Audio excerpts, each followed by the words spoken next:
राजस्थान के एक छोटे से देसी गांव में रामू नाम का एक लड़का रहता था।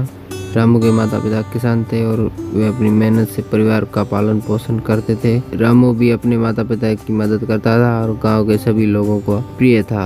उसकी ईमानदारी, बहादुरी और निडरता के कारण लोग उसे देसी गांव का वीर कहते थे।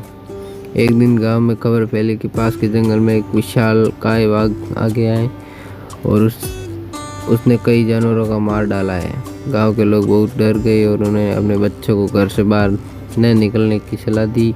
लेकिन रामू ने ठान ली कि वह इस बाघ का सामना करेगा और गांव को इस मुसीबत से बचाएगा। रामू ने अपने दोस्तों मोहन, सुमन और गीता को अपनी योजना बताई। उन्होंने मिलकर एक जाल बनाने का विचार किया और बाघ को पकड़ने की योजना बनाई। वे चारों जंगल की ओर निकल पड़े, अपने साथ कुछ खाने पीने का सामान और जाल लेकर। जंगल में पहुंचकर उन्होंने देखा कि बाघ की आवाज़ सुनाई दे रही थी।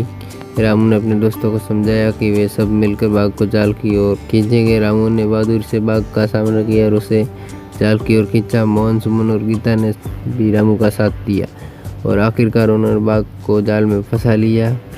गाँव के लोग रामू और उसके दोस्तों की बहादुरी खबर सुनकर बहुत खुश हुए। उन्होंने रामू को देसी गांव का वीर का खिताब दिया और उसकी तारीफ की। रामू की बहादुरी और ईमानदारी ने सभी को प्रेरित किया और गांव में एक नया जोश भर दिया। रामू की ये देसी कहानी पूरे गांव में मशहूर हो गई और लोगों ने उसे सीख ली कि साहस और निडरता से किसी भी मुसीबत का सामना किया जा सकता है। रामू ने साबित कर दिया कि सच्चा वीर वही होता है जो अपने गांव और लोगों की सुरक्षा के लिए किसी भी हद तक जा सकता है।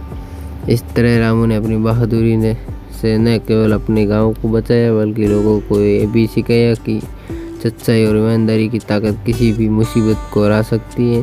देसी गांव का वीर रामू हमेशा के लिए गांव के लिए लोगों के दिलों में बस गया और उसकी कहानी सभी के लिए प्रेरणा का स्रोत बन गई। तो गाइस, हमारी स्टोरी कैसी लगी हमें कमेंट करके ज़रूर बताएं। धन्यवाद।